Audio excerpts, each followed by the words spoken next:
Hello everyone. So again I'm Nidhi Sharma and I'm here to bring a new PhD notification to you. जो कि यहाँ पे आप पीछे देख सकते हैं that this particular PhD notification यहाँ पर है IISER कोलकाता की, जो कि आपको कोलकाता ही नहीं पुणे में और बहुत ऐसी जगहों पे भी देखने के लिए मिल जाएगा। एक बहुत ही प्रीमियर इंस्टीट्यूशन जिसका पूरा नाम यहाँ पर है Indian institute of science education and research.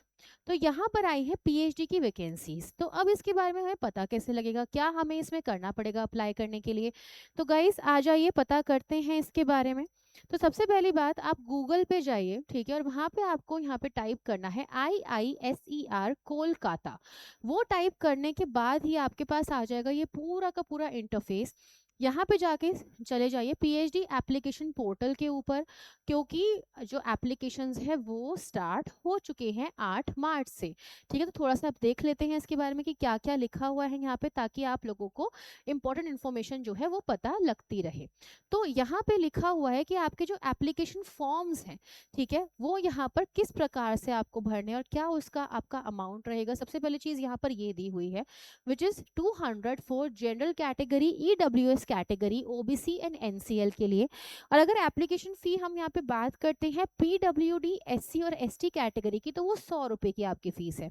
अब यहाँ पे आप बोलोगे कि मैम इसमें हमारा क्या रोल है, यानी कि यूजीसी नेट जिसने क्वालिफाई किया है, नेट या JRF, वो इसमें क्या यहाँ पे बेनिफिट पा सकता है। तो गाइज यहाँ पे आप लोग देख सकते हो ह्यूमैनिटीज एंड सोशल साइंसेस के लिए भी ये पीएचडी की वैकेंसीज आई है। ठीक है, अब थोड़ा सा और इसके अंदर नीचे जाते हैं और थोड़ा सा और देखते हैं कि क्या है इस नोटिफिकेशन के अंदर। ठीक है, तो आपके पास यहाँ पे कुछ सेक्शंस बने हुए हैं। तो सबसे पहले आप जाइए इंपॉर्टेंट डेट्स पे। तो इंपॉर्टेंट डेट्स में आपको यहाँ पे देखने के लिए मिल जाएगा कि जो पीएचडी का पोर्टल है वो ओपन हो चुका है, ठीक है, जो कि है 8 मार्च। एंड एप्लीकेशन पोर्टल के क्लोज होने की डेट जो है वो 7 मई 2026 की है। उसके बाद आपका यहाँ पे इंटरव्यू विंडो जो है वो खुलेगा, ठीक है, इंटरव्यू विंडो खुलेगा जो कि आपका 29/5/2026 से लेके 19/6/2026 तक का है। तो मेजरली आपको पहले तो ये चीज़ें दो ध्यान रखनी है। रेस्ट ऑफ द इन्फॉर्मेशन आप यहाँ पे जाके देख सकते हैं कि आपका इंटरव्यू कब हो रहा है। ठीक है, अब ये इंटरव्यू में जो लोग सीधा बैठेंगे, ये बात आप ध्यान रखिएगा, as per the UGC norms है ये चीज़, कि आपका नेट या JRF जो है वो क्वालिफाइड होना चाहिए। Simple as that. ठीक है, अब थोड़ा सा इसके बारे में एक जनरल इंस्ट्रक्शंस की तरफ चलते हैं, क्योंकि ये संपूर्ण जानकारी आपको यहाँ पे जाननी है। तो जनरल इंस्ट्रक्शंस जो हैं वो आपके यहाँ पे दिए हुए हैं कि आपको पहली बात तो कैसे अप्लाई करना है। आपके पास आपकी पिक्चर होनी चाहिए, ठीक है। उसके अलावा आपके पास यहाँ पे डिपार्टमेंट के आधार पे आपको अपनी एलिजिबिलिटी को देखना है, क्योंकि अभी यहाँ पे क्वेश्चंस आ जाएंगे कि मैम कौन से सब्जेक्ट में कितनी सीट्स है ह्यूमैनिटीज और सोशल साइंसेस में।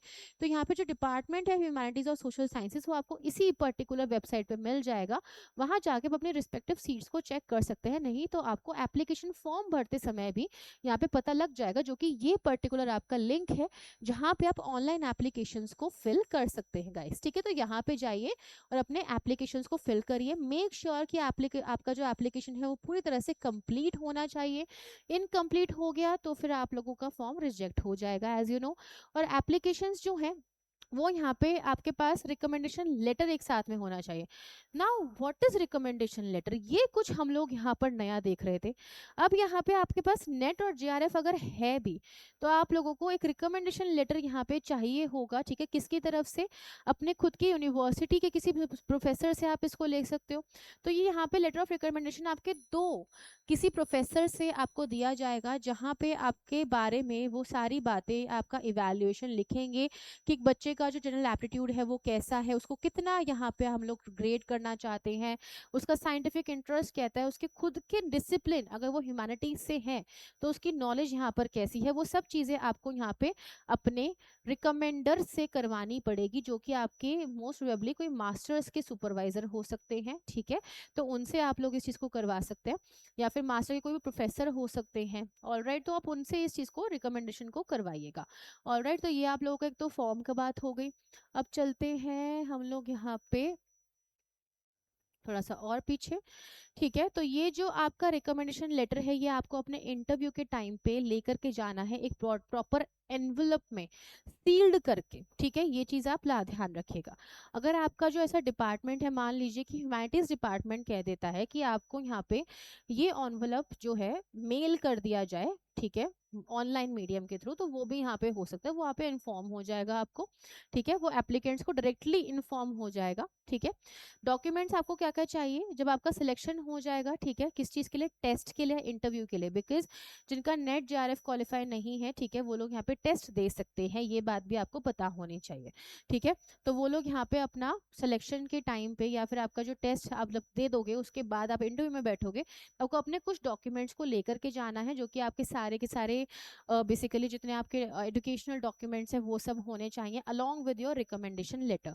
ठीक है, रेस्ट ऑफ द थिंग्स आप यहाँ पे पढ़ सकते हैं कि आगे जाके आपके साथ क्या होगा जब आपका यहाँ पे सिलेक्शन हो जाएगा। ठीक है, those things are mentioned here as well. तो जल्दी से जाइए, 8 तारीख की डेट है, शुरू हो चुकी है, भले ही आपके पास टाइम है। एक बहुत इंपॉर्टेंट चीज़, अगर आपके एप्लीकेशन फॉर्म में आपसे गलती हो जाती है इस लिंक पे भरते हुए, तो आपको ध्यान रखना है कि आप इसको till the date of interview, यानी कि जब आपका पब्लिकेशन आएगा ना कि इन बच्चों को इंटरव्यू के लिए इनवाइट किया जा रहा है, उसके एक दिन पहले तक आप उसको एडिट करके ठीक कर सकते हो, लेकिन कोशिश करिएगा कि पहली बार में ही सही फॉर्म आप भरें। ठीक है, so this was it about it guys. So thank you so much everyone for being here and for listening. मिलते हैं ऐसे एक नए नोटिफिकेशन के साथ बहुत ही जल्दी, बिकॉज बहुत सारे पीएचडी की नोटिफिकेशन रास्ते में है, इसमें से कुछ मिल भी चुके हैं। तो अगला सेशन आपका आएगा मेजरली आईआईटी के किसी इंस्टीट्यूशन के ऊपर जो कि है मद्रास का। ठीक है, तो चलिए बाय बाय, टेक केयर।